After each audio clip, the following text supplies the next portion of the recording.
Maayong gabi guys.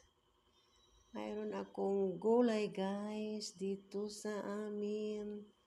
Binili ko kanina guys. Tingnan nyo guys. Worth 350 yan guys. Nako, sobrang mahal ang mga gulay dito guys. Sobrang mahal talaga.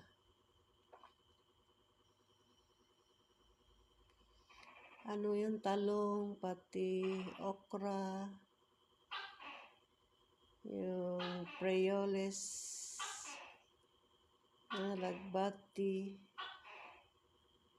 yan lahat guys, 350 yan. Sobrang mahal ang mga gulay ngayon. Wala na talagang barato guys. Tingnan nyo guys, pwede na ako magtinda ng mga gulay guys. Kasi ang tao guys, alam nyo, pag hindi makakain ng gulay, wala talaga.